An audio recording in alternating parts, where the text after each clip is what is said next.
জানকুক, তুমি আমার সাথে এসব আর কতদিন লুকিয়ে লুকিয়ে করবে?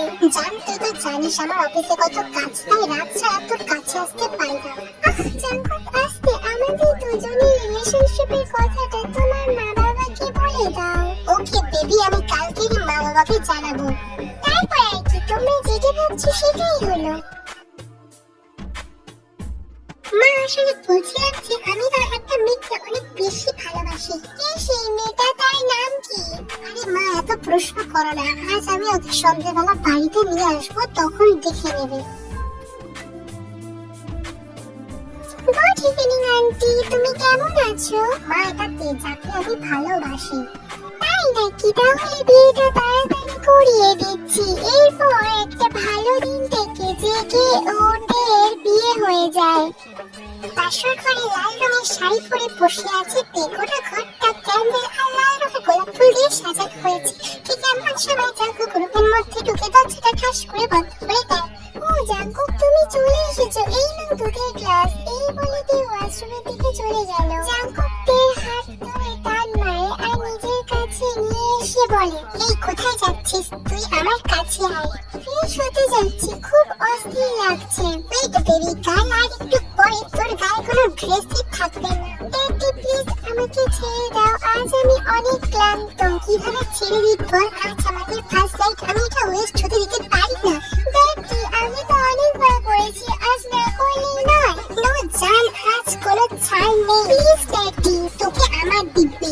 উফ, তুমি কি করে জানলে যে আমি দিব্যি মানি? ওকে বেবি, এখন চল পরে কথা হবে, আগে আসল কাজ করি। জাঙ্কুক থেকে বিছানার উপর ছড়ে ফেলে আর তার উপর উঠে যায় আর ধীরে ধীরে কিস্তিতে থাকে। কিছুক্ষণ ধরে রাজত্ব করার পর জাঙ্কুক ধীরে ধীরে নিচে দিকে নামতে থাকে। জাঙ্কুক প্লিজ আস্তে করবে, তুমি খুব জোরে করো, আমি কিন্তু অনেক টায়ার্ড। আমি তো সেটা গ্যারান্টি দিতে পারবো না জান, কিন্তু এইটুকু গ্যারান্টি দিতে পারি তুই কাল সকালে ওঠার অবস্থায় থাকবি না। এরপর আর কি, জাঙ্কুক তার গার্লফ্রেন্ড বাড়িতে একটু নাজেহাল অবস্থা, তার মুখ দিয়ে সুইট সুইট শব্দ বেরোচ্ছে আর জাঙ্কুক সেই শব্দে তালে তালে তবলা বাজাচ্ছে।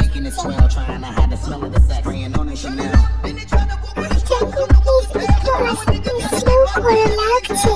কিন্তু এরকম মোমেন্টে সে জাঙ্কুকের এই কথা শুনে জাঙ্কুক তার স্পিড আরো বাড়িয়ে দেয়।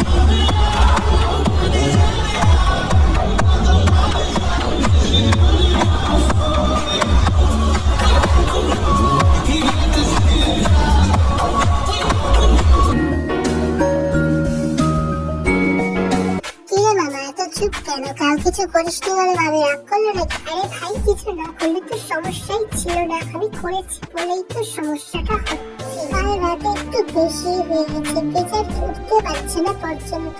বাহ ভাই, তুই তো দেখছি পাক্কা খেলোয়াড়। এভাবে বেশ কিছুক্ষণ সুখের সঙ্গে কথা বলার পর জাঙ্কুক উপরে চলে যায় তার প্রিয়তমা প্রেম করার জন্য। চলো এবার দূরে যাও, তুমি একদম আমার কাছে আসবে না।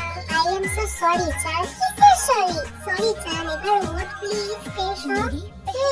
উঠছি। এরপর ফ্রেশ হয়ে এসে একটা পিঙ্ক কালারের শাড়ি পরে জাঙ্কুক দেখে একেবারে থতমত খেয়ে যায়। তার বউটাকে এত সুন্দর লাগছে, আর ঠিকই বলবে। এরপর জাঙ্কুক তার হাতটা পেট দিকে বাড়িয়ে দেয়, তার উপরের হাত ধরে সিঁড়ি ধরে নিচে নেমে আসে। সবাই তাদের দিকে হাঁ করে তাকিয়েছিল। জাঙ্কুকের দাদি জিমি থেকে বলে, আমার কিন্তু 1 বছরের মধ্যে নাতি চাইতে, তো তার দাদির কথা শুনে লজ্জা পেয়ে যায়।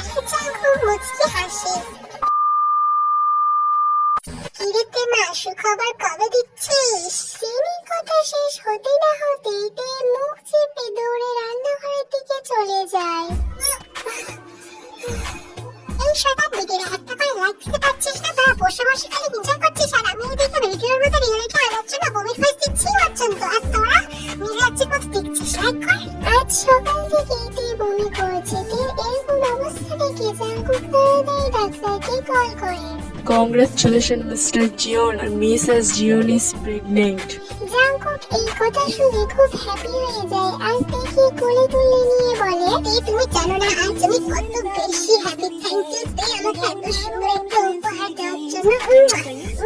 জান, আই লাভ ইউ জান, থ্যাংক ইউ এত সুন্দর একটা উপহার দেওয়ার জন্য। কি করছোটা কি জাঙ্কুক? আমাকে নিচে নামাও, পড়ে যাবো তো। এরপর জাঙ্কুক থেকে নিচে নামিয়ে দেয়। অন্যদিকে ছেলে জাঙ্কুক আত্মীর এই কাণ্ড দেখে বলে ওঠে, বাহ দাদু ভাই, বউকে পেয়ে তো আমাদের ভুলেই গেলি। এখন তো আমাদের কথা মনেই পড়ে না, বেশি কথাও বলিস না। আই না না দাদি, কি সব বলছো তুমি? এরকম কোনো ব্যাপার না। কংগ্রেস মিস্টার জিয়ন, আপনার ছেলে হয়েছে। আর আমার পেট দেখি ঠিক আছে, আমি কি ভিতরে যেতে পারি? হ্যাঁ মিস্টার জিয়ন, বাচ্চা আর মা দুজনেই ঠিক আছে, আপনি এখন ভিতরে যেতে পারেন। এরপর জাঙ্কুকের কাছে যায়। জাঙ্কুককে দেখে অনেক বেশি খুশি হয় আর বেবির দিকে ইশারা করে বলে, দেখো একদম তোমার মতো দেখতে হয়েছে। হবে নাই বা কেন, এতদিন সকাল রাত করার ফল এটা।